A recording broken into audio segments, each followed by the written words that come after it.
अस्सलाम वालेकुम नाज़रीन, मैं हूं लाहौर से आपका जुल्फ़िकार अली, कैमरामैन मुबशर यासीन के साथ।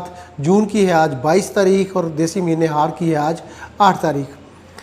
नाज़रीन, बहुत ही अहम और एक तरह से हसास इशू है जो आज मैं डिस्कस करने जा रहा हूँ। वो इशू ये है कि निगरान पंजाब हुकूमत ने अब से कोई 2-3 माह पहले पाक फ़ौज को कॉरपोरेट फार्मिंग के लिए 45,267 एकड़ अराजी अलॉट कर दी थी। आज लाहौर हाई कोर्ट के मिस्टर जस्टिस आबिद हुसैन चट्टा की अदालत ने ये अलॉटमेंट मनसूख कर दी है। ये बहुत बड़ी खबर है, लेकिन इससे जुड़े एक ऐसे अहम हक़ाइक़ हैं जो आप तक पहुंचाना ज़रूरी है कि ये क्यों हुआ है, अलॉटमेंट कैंसिल क्यों हुई, अलॉटमेंट करने का मकसद क्या था और पाकिस्तान के अवाम को इस सिलसिले में क्या फ़ायदा या क्या नुकसान हुआ इस फैसले से। तो स्टार्ट करते हैं कि ये लीज़ जो अलॉटमेंट हुई थी इसकी शुरुआत कहाँ से होती है। इसकी शुरुआत होती है साबिक़ बुज़दार हुकूमत के दौर से 2021 में। 2021 में ये आइडिया उस वक्त की हुकूमत ने, पंजाब हुकूमत ने कंसीव किया कि पंजाब में कॉरपोरेट फार्मिंग शुरू की जाए, यानी बड़े बड़े यानी कम से कम 500 एकड़ से बड़े खेत जो हैं वो बनाए जाएं और उनमें कम पानी का इस्तेमाल किया जाए, अच्छे बीज का इस्तेमाल किया जाए, पेस्टिसाइड और जो दीगर अद्वियात हैं उनका एक एफिशिएंट इस्तेमाल किया जाए और पाकिस्तान को फूड सिक्योरिटी में आगे बढ़ाने के लिए हुकूमत पाकिस्तान की और पंजाब हुकूमत की मदद की जाए। पाकिस्तान के अवाम को, ख़ास तौर पे पंजाब के अवाम को सस्ती अशिया खुराक फराहम करने के लिए एक ऐसा मेकनिज़म डेवलप किया जाए कि जो एक कंपनी की बुनियाद पे चले और फिर वो कंपनी जो है वो जो मुनाफा कमाए उसमें पंजाब हुकूमत का भी शेयर हो और उस कंपनी का भी शेयर हो। तो ये इनिशिएटिव लिया गया 2021 में बुज़दार हुकूमत के दौर में।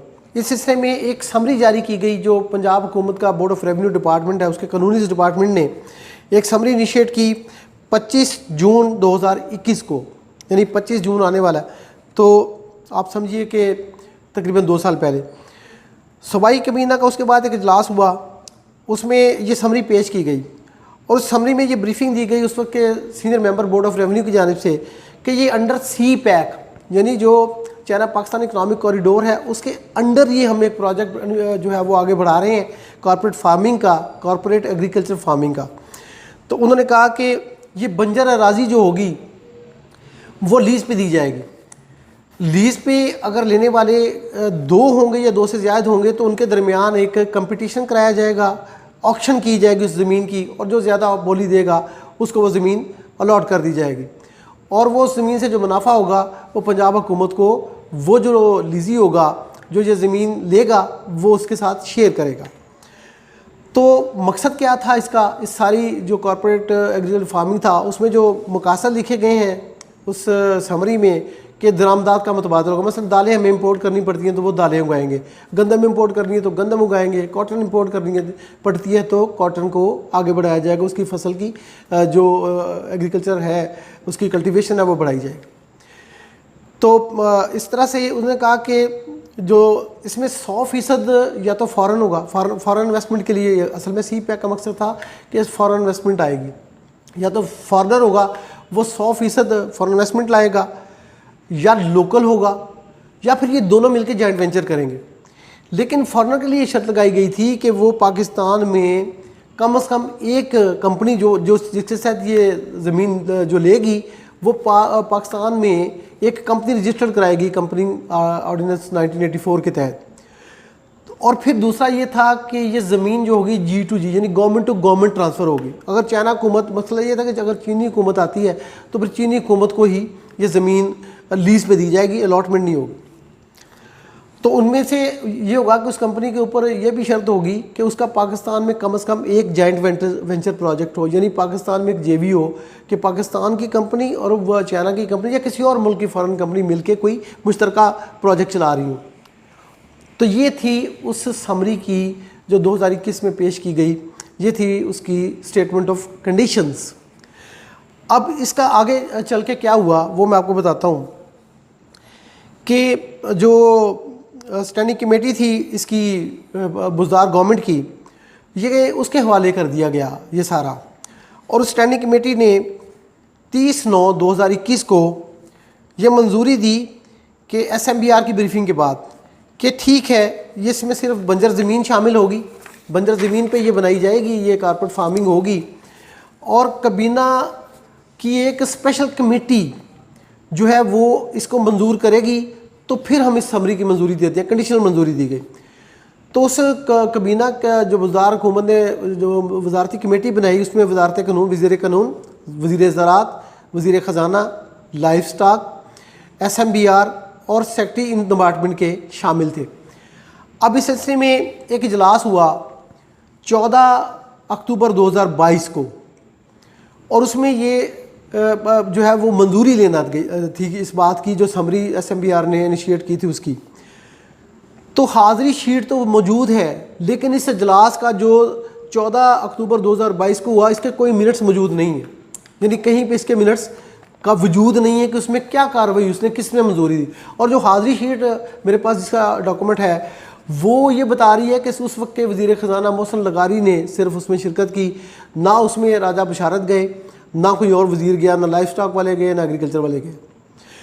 तो अब इसकी बुनियाद पे निगरान हुकूमत आ गई। जब ये 20 जनवरी 2023 को वो हुकूमत ख़त्म हो गई, असम्बली तोड़ दी गई चौधरी परवेज़ इलाही की जानिब से, तो निगरान हुकूमत आ गई। निगरान हुकूमत ने का जो है वो ये प्रोजेक्ट दोबारा ज़िंदा इसलिए कर दिया कि उस वक्त जो पाकिस्तान आर्मी के डायरेक्टर जनरल स्ट्रेटजिक प्रोजेक्ट्स हैं, SP जिन्हें DG SP कहा जाता है, उन्होंने एक लेटर लिखा पंजाब के SMBR को 8/2/2023 को बराह रास्त, कि वो ये चाहते हैं कि एक पायलट प्रोजेक्ट शुरू किया जाए जो पाकिस्तान को फूड सिक्योरिटी के हवाले से जो वो आगे लेके चले। तो इसके लिए हमें 10 से 15 हज़ार एकड़ अराज़ी दरकार है, वो आप हमें दे दें, तो हम आपको एक यूनिक और काबिले तकलीद मिसाल बना के देंगे पंजाब के अंदर कि किस तरह से आपने एग्रीकल्चर सेक्टर को फ़ी एकड़ पैदावार बढ़ानी है, किस तरह से फसलों को जो है वो हमले से बचाना है, और किस तरह से हमने फार्मर को खुशहाल बनाना है। ये एक मॉडल बना के हम आपको देंगे। तो मेन प्रोजेक्ट उन्होंने कहा कि हम आपको बना के देंगे 1 लाख एकड़ पे, वो बाद में उसकी ज़मीन भी हमें चाहिए होगी। और ये टोटल जो हमारा मंसूबा है कॉर्पोरेट एग्रीकल्चर फार्मिंग का, वो है 10 लाख एकड़ ज़मीन आप हमें देंगे, पंजाब हुकूमत हमें ट्रांसफ़र करेगी, और हम उसके ऊपर आपको शानदार मिसाल कायम करें। मैं आपको बताऊँ, ये 10 लाख एकड़ वैसे तो देखने में बड़े लगते हैं, लेकिन इस वक्त अगर पंजाब की आप गंदम बुवाई देखें तो 1,60,00,000 एकड़ पे हमारी पिछले साल गंदम की बुवाई हुई है, और तकरीबन 50 लाख एकड़ पे हमारी इस वक्त सिर्फ कपास की फसल की बुवाई हुई है पंजाब के अंदर। तो ये उसको तनाजुर में देखेंगे तो ये छोटा लग रहा है आपको, ये ज़्यादा बड़ा नहीं है, लेकिन ये कोर्ट के ऑर्डर में भी आपको हैरानकुन तौर पे मैं बताऊँ, मैंने पढ़ा है कि कोर्ट ने भी इस बात की तारीफ़ की इस मंसूबे की कि ये कारपेट फार्मिंग का जो इनिशिएटिव है, या जो जिस तरह से हुकूमत पंजाब सूबे को एक जदीद ज़राअत की तरफ ले जाना चाहती है, ये काबिल जो सताइश प्रोजेक्ट है। लेकिन जो फैसला किया दिया गया है उसके ऊपर भी मैं आपको आऊँगा, इसको मैं डिस्कस करूँगा किस नुकात की बुनियाद पे ये ज़मीन जो है वो अलॉटमेंट मनसूख हुई है। तो इस लेटर के जवाब में जो डायरेक्टर जनरल की तरफ से लिखा गया था, उसके जवाब में जो कबीना की निगरान गवर्नमेंट की निगरान कबीना है, उसने 9/2/23 को उस लेटर के अगले रोज़ SMBR को बुलाया। कबीना के इजलास में SMBR को कहा कि आप हमें ब्रीफिंग दें कि ये क्या चीज़ है, ये प्रोजेक्ट क्या है। तो निगरान हुकूमत को SMBR ने ब्रीफिंग दी कि ये वजारती कमेटी की रोशनी में, जो पिछली वजारती इलेक्टेड कबीना की वजारती कमेटी थी, उसकी रोशनी में हम ये इसको आगे बढ़ा सकते हैं। तो निगरान गवर्नमेंट ने कहा कि आप स्टेटमेंट ऑफ जो कंडीशंस है वो हमें बताएं। तो उन्होंने कहा कि आपको स्टेट ऑफ कंडीशन ये है कि जो पहले थी वो उसी को उन्होंने कहा कि हम इसको आगे बढ़ा देते हैं, तो जो पिछली कबीना ने मंजूरी दी थी। तो इसकी बुनियाद पे निगरान हुकूमत ने इसकी स्टेट ऑफ कंडीशंस की, यानी ये स्टेट ऑफ जो कंडीशंस हैं, स्टेटमेंट ऑफ कंडीशंस है, उसमें ये था कि 20 साल का मुआहदा होगा, और 20 साल के इस मुआहदे में 10 साल एक्सटेंशन भी दी जा सकेगी।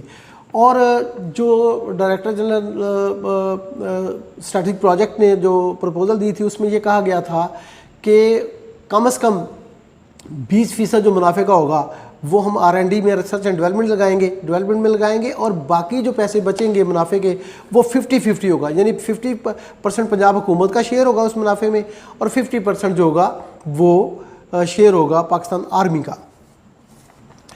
तो ये एक बड़ा विन विन पोजीशन थी उस वक्त के लिए। आगे चलते हैं तो निगरान काबीना ने 25 फरवरी 2023 को जो है वो 10 लाख एकड़ मांगी थी जो पाकिस्तान आर्मी ने उस ज़मीन की। तो उस सिलसिले में उन्होंने कहा कि उन्होंने ये शर्त लगाई थी SMBR ने कि अब जो मुनाफा होगा, खालस मुनाफा पंजाब हुकूमत का 33% से कम नहीं होगा, लेकिन पाकिस्तान आर्मी तो 50% की पेशकश कर रही थी, तो इनके लिए ये काबिल कबूल था। अब उसका अगला जो फेज़ है वो यहाँ पे आता है कि चीफ सेक्रेटरी को कहा गया पंजाब की निगरान गवर्नमेंट की जानिब से कि आप इसके ऊपर जो है वो तमाम डिपार्टमेंट्स को ऑन बोर्ड लें और फैसला करें। तो 15 फरवरी 2023 को चीफ सेक्रेटरी पंजाब की सदारत में एक इजलास हुआ जिसमें आर्म फोर्सेस के लोग भी शामिल हुए।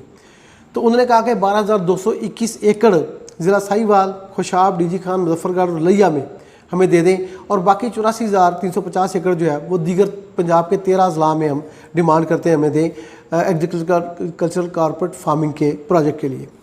और जो 10 लाख एकड़ की बात है वो चोलिस्तान में हम मुश्तरका सर्वे करेंगे पंजाब हुकूमत के साथ मिलके, तो जहाँ अवेलेबल होगी वो ज़मीन को हम आबाद करेंगे। इस तरह 8 मार्च 2023 को पंजाब हुकूमत के दरमियान में और आर्मी के दरमियान में जॉइंट वेंचर का मुश्तरका इस सरमायाकारी के या मुश्तरका मंसूबे का एक एग्रीमेंट साइन हो गया, दस्तखत हो गए। मुद्दत वही 20 साल और 10 साल की एक्सटेंशन वाली। तो हुकूमत ने क्या देना था इसमें? हुकूमत ने जहाँ दस्तियाब है उसका नहरी पानी देना था इन ज़मीनों के लिए और बिजली की फराहमी करनी थी। फार्म टू मार्केट रोड की सड़कों की जो तामीर है वो हुकूमत पंजाब के ज़िम्मे। इस तरह हुकूमत के ज़िम्मे ये भी था कि अगर कोई सब्सिडी स्कीम लॉन्च होती है एग्रीकल्चर सेक्टर के लिए तो वो भी इसके लिए दस्तियाब होगी इस मंसूबे के लिए। आर्मी ने क्या करना था कि तमाम बिल पानी और बिजली के उन्होंने अदा करने थे और मुनाफा में जो उनकी इब्तदाई सरमायाकारी थी उसकी रिटर्न के बाद जो है वो मुनाफा हुकूमत पंजाब को तकसीम शुरू होना था, यानी जो काश्ता ज़मीन थी उसके 1 साल के बाद और जो बंजर ज़मीन थी उसके 3 साल के बाद हुकूमत पंजाब को प्रॉफिट शेयर होना शुरू होना था। तो इसके ऊपर ये जो है वो एक मुआहदा किया गया और उसके लिए इस मुआहदे पर अमल दरामद को मॉनिटर करने के लिए एक बोर्ड ऑफ मैनेजमेंट तश्कील देने की इस मुआहदे में शिक रखी गई। और वो बोर्ड ऑफ मैनेजमेंट क्या था? उसके सरबराह थे, कन्वीनर थे चीफ सेक्रेटरी पंजाब और को कन्वीनर थे एडजुटेंट जनरल जो थे पाकिस्तान आर्मी के। वो SMBR इसके मेंबर थे, मेंबर कॉलोनी जिसके मेंबर थे और secretary life stock, finance, fishing, जंगलात, agriculture, life stock and development और इरीगेशन, ये इस बोर्ड ऑफ मैनेजमेंट के मेंबर थे। लेकिन आर्मी की जानिब से DG SP, DG लैंड और डायरेक्टर लैंड, ये उनकी तरफ से 4 मेंबर थे और इनकी तरफ से 7-8 मेंबर। तो बोर्ड में ऑफ मैनेजमेंट में अक्सरियत पंजाब हुकूमत की थी। इसके ऊपर दस्तखत हो गए, ये भी मुआहदा हो गया। और अब काबीना का जो इजलास हुआ था 25/2/2023 को, उसमें नबील जावेद जो थे वो उस वक्त SMBR, उन्होंने 96,000 एकड़ जो आर्मी ने मांगी थी उसके बारे में भी ब्रीफिंग दी। और उस ब्रीफिंग के बाद हुआ ये कि उस डिमांड पर 45,267 एकड़ ज़मीन जो है वो पाकिस्तान आर्मी को कलूर कोट ज़िला बकर में लाइफ स्टॉक की और जंगलात की अलॉट कर दी गई। कलूर कोट और बकर में आपको पता है कि ये 33,300 एकड़ यानी मेजर शेयर जो है वो ज़िला बकर में दिया गया। और बकर की तहसील मनकीरा है, इलाका मनकीरा, उसमें लाइफ स्टॉक की 9,424 एकड़। कायदाबाद जो ज़िला खुशाब का इलाका है उसमें लाइफ स्टॉक की 981 एकड़ और एग्रीकल्चर डिपार्टमेंट की 837 एकड़, कुल 1818 एकड़ ये ज़िला खुशाब में। इस तरह कायदाबाद है लेकिन ये ज़िला साहिवाल है। यहाँ पे प्रोविंशियल गवर्नमेंट की 722 एकड़ लैंड थी जो ट्रांसफ़र की गई पाकिस्तान आर्मी के नाम पे। तो टोटल ये बन गए 45,267 एकड़। अब सेक्रेटरी जंगलात ने जो इस चीफ सेक्रेटरी ने जो कमेंट्स मांगे थे उसमें ये लिखा था कि फॉरेस्ट एक्ट 1927 के तहत जो जंगलात की ज़मीन है वो सिर्फ जंगलात के लिए उसकी मज़ीद बेहतरी के लिए इस्तेमाल हो सकती है, किसी और मकसद के लिए इस्तेमाल नहीं हो सकती। इवन एग्रीकल्चर इस्तेमाल भी नहीं हो सकता उसका सिवाय जंगलात के। अब जो ये केस चला, ये जो मैंने बताया आपको, ये केस किया है, मैंने आपको बताया था पब्लिक इंटरेस्ट लॉ एसोसिएशन है पाकिस्तान और 4 दीगर लोग हैं। ये केस उन्होंने इस ज़मीन के अलॉटमेंट के ख़िलाफ़ किया था लाहौर हाई कोर्ट में।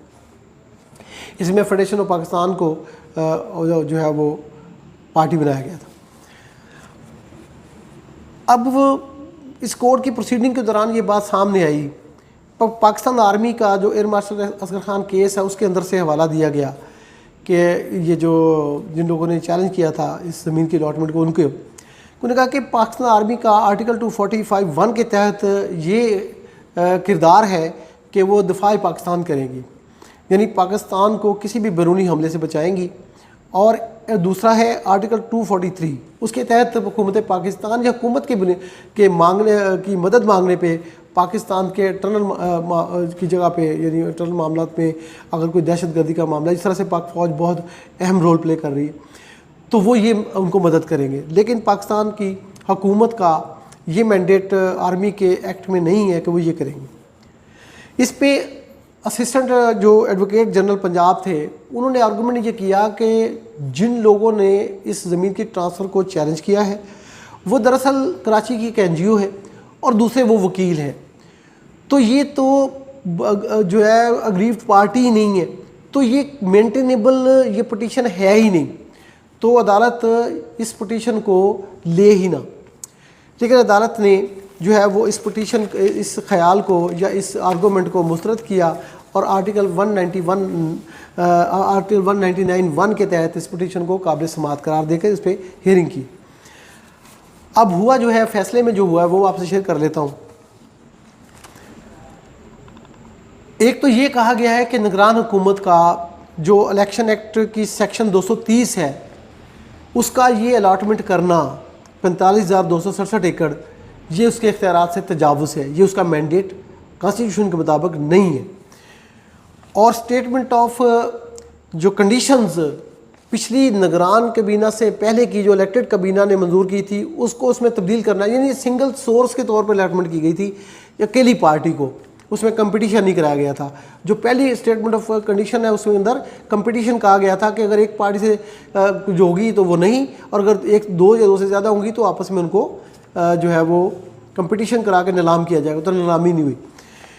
तो उन्होंने कहा कि ये निगरान हुकूमत का जो इक़दाम था वो एक ऐसा गलत इक़दाम है कि जो फ्यूचर में सिंगल पार्टी को स्टेट लैंड, सरकारी ज़मीन की अलॉटमेंट के लिए जो दरवाज़ा खोल देगा, और इसमें ये होगा कि गैर शफाफियत होगी, इसमें गैर मुकाबले की फ़िज़ा नहीं होगी और अनरीज़नेबल ये लगेगा कि ये इस तरह से जो तरीक़ाकार है वो लोगों को सिंगल सोर्स के तौर पे अलॉटमेंट की जाएगी।